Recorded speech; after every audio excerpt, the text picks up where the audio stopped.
अस्सलाम वालेकुम। SMTV global के साथ मैं हूं आमना अनफाल। सबसे पहले न्यूज़ हेडलाइंस।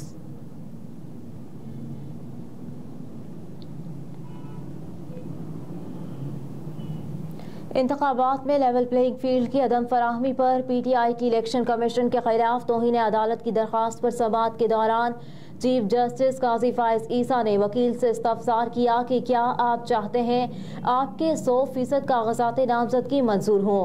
हम आरोज को ये नहीं कह सकते कि किसी के कागजात मुस्तरद ना करें। मुझे लग रहा है आप इलेक्शन में ताखीर चाहते हैं। इलेक्शन कमीशन मुकदमात भुगते या इंतखाबात कराए। अदालत ने PTI को इलेक्शन कमीशन की रिपोर्ट पर जवाब जमा कराने के लिए 3 दिन की मोहलत दे दी। तफसीलात के मुताबिक चीफ जस्टिस काजी फाइज ईसा की सरबराही में 3 रुकनी बेंच ने आम इंतखाबात में लेवल प्लेइंग फील्ड न मिलने पर इलेक्शन कमीशन के खिलाफ तौहीन अदालत की दरख्वास्त की समाअत की।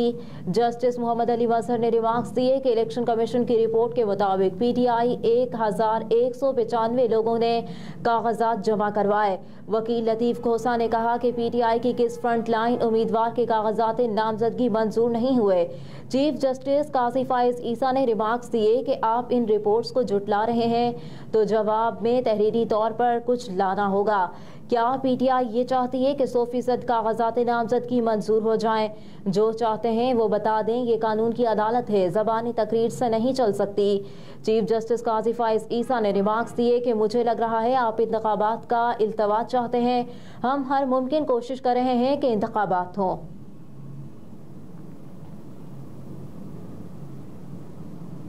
PTI बल्ले की बहाली से मुतालिक केस 10 जनवरी को समाअत के लिए मुकर्रर।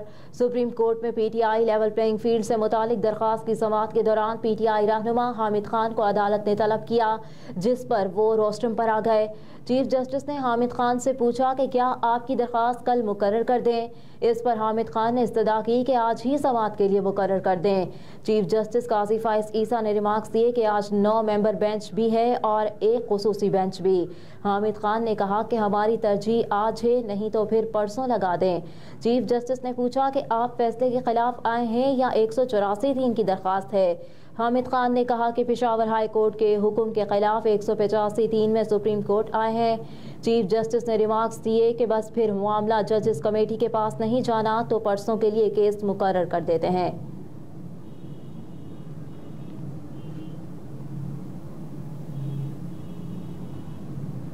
सरबराह सुन्नी तहरीक सुरवत एजाज कादरी की कागजात नामजदगी मुस्तरद किए जाने के खिलाफ अपील मुस्तरद। इलेक्शन ट्रिब्यूनल्स ने सिंध की कौमी असम्बली की नशिस्त PS 108 से सरबराह सुन्नी तहरीक की अपील पर फैसला सुना दिया। तफसीलात के मुताबिक इलेक्शन ट्रिब्यूनल्स ने PS 108 से सुन्नी तहरीक के सरबराह सुरवत एजाज कादरी की अपील मुस्तरद कर दी।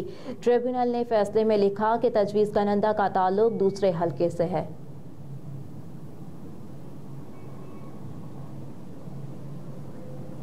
चौधरी परवेज इलाही की तबीयत नासाजी, EEG टेस्ट ना हो सका। ज़राए के मुताबिक परवेज इलाही का ECG टेस्ट ना हो सका। रावलपिंडी के तीनों बड़े सरकारी अस्पतालों में EEG टेस्ट की सहूलत मौजूद नहीं।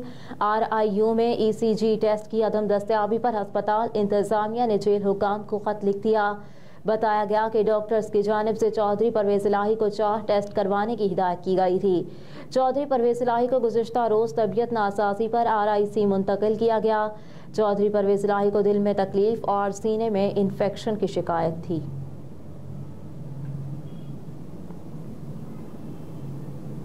बगावत पर उकसाने का केस फवाद चौधरी को आज भी अदालत पेश ना किया जा सका। District and session court Islamabad में एडिशनल सेशन जज ताहिर अब्बास सिप्रा ने फवाद चौधरी के खिलाफ सरकारी इदारों के खिलाफ बगावत पर उकसाने के केस की समाअत की। प्रोसिक्यूटर और फवाद चौधरी के वकील कमर इनायत राजा अदालत में पेश हुए। प्रोसिक्यूटर ने कहा कि फवाद चौधरी नैब की हिरासत में है, उनकी दूसरे केस में दरख्वास्त जमानत के साथ आइंदा समाअत रख लें। अदालत ने फवाद चौधरी के खिलाफ केस की समाअत 10 जनवरी तक मुलतवी कर दी।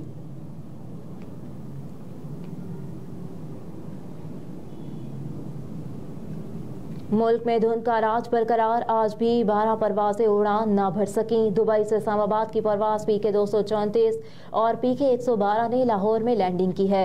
अबू धाबी से इस्लामाबाद के लिए PIA की परवाज 161, इस्लामाबाद से कराची के लिए निजी एयरलाइन की 2 परवाजें मनसूख हो गईं। निजी एयरलाइन की इस्लामाबाद से कोयटा के लिए 2 परवासें और कराची से सक्खर के लिए परवास PK 530 भी उड़ान ना भर सकी। इसी तरह कराची से मुल्तान के लिए PIA की परवास 531, PIA की अबूजैबी से पेशावर की परवास PK 118 और निजी एयरलाइन की मस्कत से पेशावर आने और जाने वाली परवासें भी मनसूख हो गईं।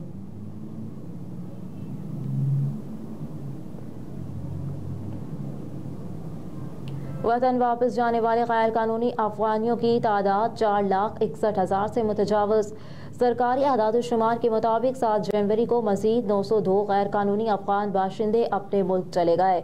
वापस जाने वालों में 274 मर्द, 168 खवातीन और 460 बच्चे शामिल। वफाकी हुकूमत के ऐलान से कबल भी गैर कानूनी अफगान बाशिंदों की कसीर तादाद गिरफ्तारी के डर से पाकिस्तान से वापस अफगानिस्तान जाती रही। तहम सरकारी आदाद-ओ-शुमार के मुताबिक 7 जनवरी तक मजमूई तौर पर 4,61,783 अफगान बाशिंदे अपने मुल्क जा चुके।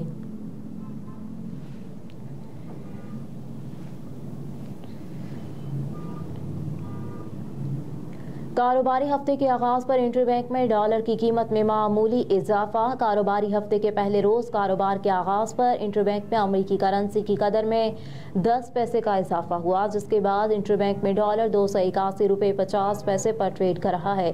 गुज़िश्ता कारोबारी हफ्ते के आखिरी रोज इंटरबैंक में डॉलर 281 रुपये 40 पैसे पर बंद हुआ था।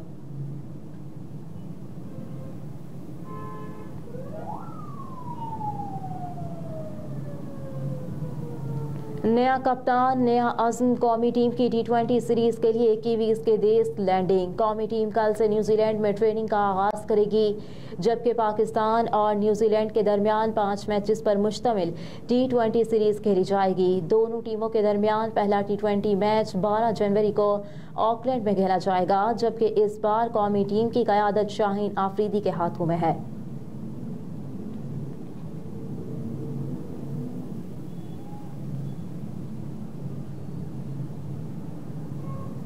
और अमरीकी वज़ीर ख़ारजा एंटोनी ब्लिंकन ने कहा कि ये खित्ते में शदीद तनाव का वक्त है, गज़ा के शहरियों की जबरी बेदखली नहीं होनी चाहिए।